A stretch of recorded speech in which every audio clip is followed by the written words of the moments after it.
E aí, pessoal, tudo bom? Boa noite. Sejam todos muito bem-vindos a mais uma etapa da nossa revisão para o Ministério Público do Rio de Janeiro, Direito Eleitoral.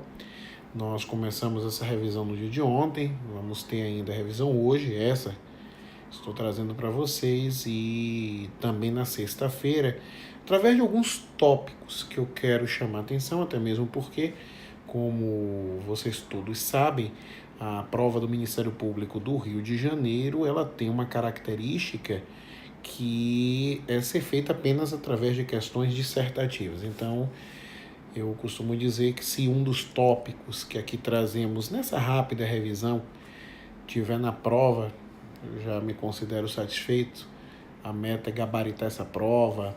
Lá no curso do SES nós tivemos muito cuidado em trazer questões dissertativas, comentar essas questões dissertativas em seus mais variados pontos.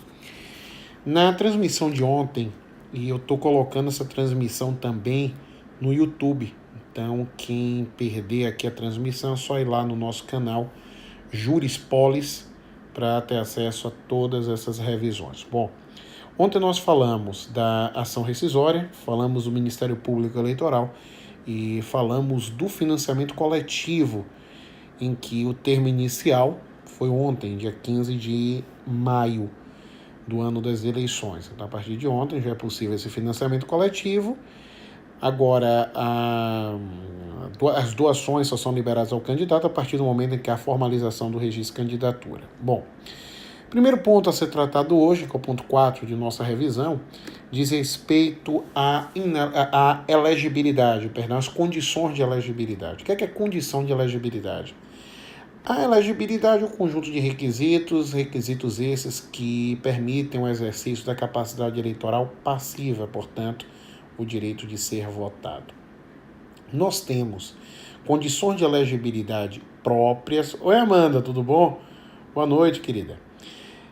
Nós temos condições de elegibilidade próprias, que são aquelas condições previstas constitucionalmente, artigo 14, parágrafo 3º, principalmente, da Constituição, e temos as condições impróprias.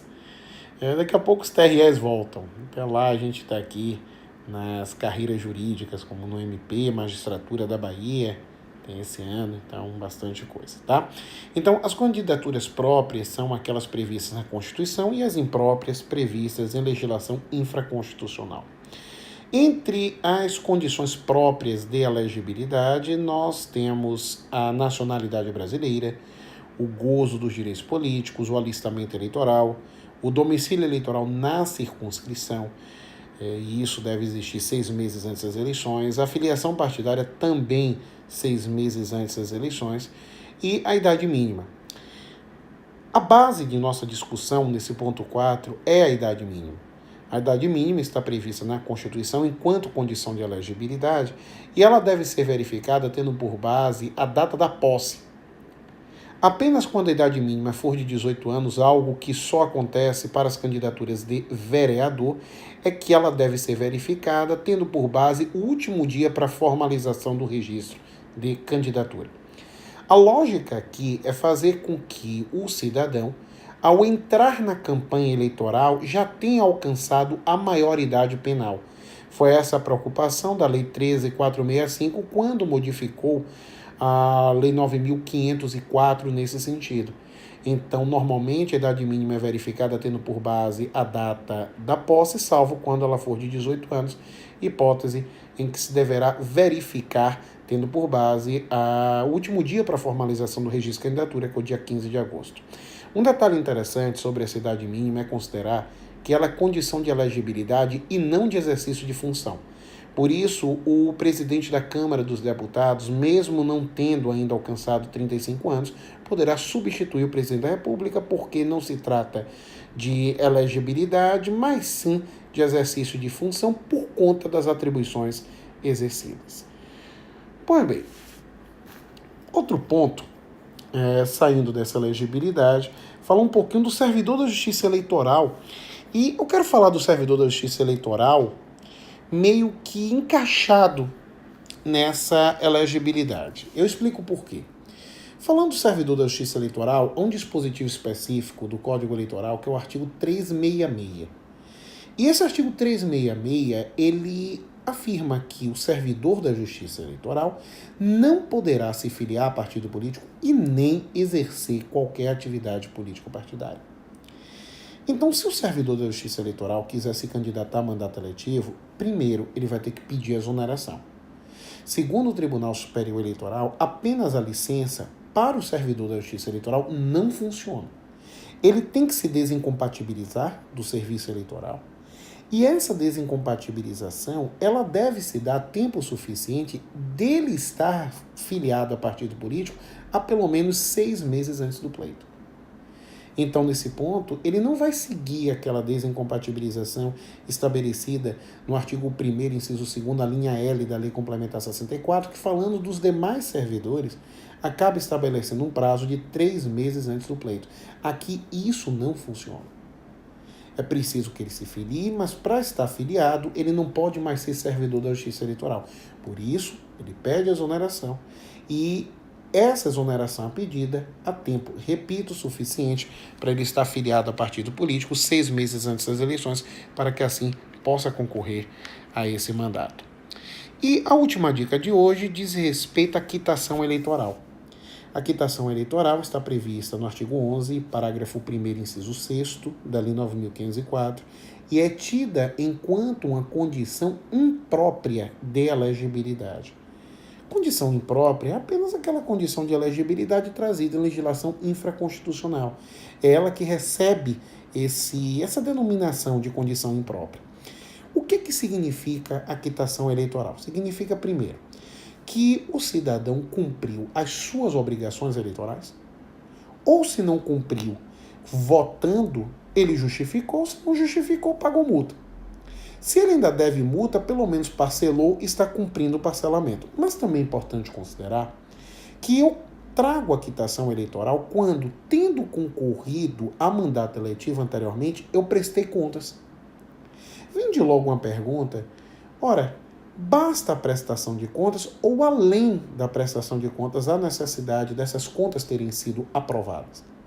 O entendimento do Tribunal Superior Eleitoral, inclusive o entendimento simulado, é no sentido que a prestação de contas já é o suficiente para a quitação eleitoral, mesmo que essas contas tenham sido desaprovadas. Eu recebi até uma pergunta no plantão de dúvidas, ou foi essa semana, ou foi na semana passada, porque afinal de contas o tempo passa tão rápido, em que se questionava o seguinte: João, qual é a consequência do candidato que tem as contas desaprovadas em sua campanha eleitoral? Imediatamente nenhuma consequência. É lógico que essa desaprovação pode decorrer de um ilícito que leve a uma multa ou algum ilícito grave que leve à cassação do diploma e à inelegibilidade com base no artigo 30A da Lei das Eleições. Mas, ab início, automaticamente, nós não teremos uma outra consequência. É pior ter deixado de prestar contas do que ter prestado contas e essas contas terem sido desaprovadas. Porque se eu presto contas, eu tenho quitação eleitoral, mesmo com a desaprovação. Se eu não presto contas, a quitação eleitoral não se aplica. A pergunta então que se faz é, tudo bem, eu entendi. Eu não prestei contas, a quitação eleitoral não se aplica e, portanto, eu não poderia me candidatar a mandato eletivo por não ter uma das condições impróprias de elegibilidade. Mas essa ausência de quitação eleitoral, por inexistência de prestação de contas, dura até quando? Segundo o Tribunal Superior Eleitoral, essa ausência de quitação eleitoral por ausência de prestação de contas vai durar enquanto se tiver o mandato para o qual se concorreu. Então, se eu concorrer para vereador, eu não poderei ter quitação eleitoral durante 4 anos, porque é o mandato de vereador. E depois desse mandato, eu só terei a quitação eleitoral quando efetivamente prestar contas.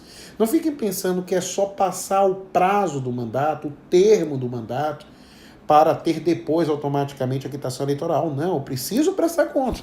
Agora, mesmo prestando contas, antes de ter passado o prazo para o mandato, o tempo, o termo do mandato, mesmo prestando contas nessa situação, eu tenho que aguardar pelo menos aqueles 4 anos que é o período para o qual, né, do mandato para o qual me candidatei.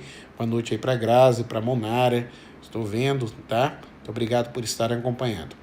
Tá? Então eu vou ter nessa situação que aguardar o prazo referente ao mandato para o qual me candidatei e prestar contas para votar a quitação eleitoral.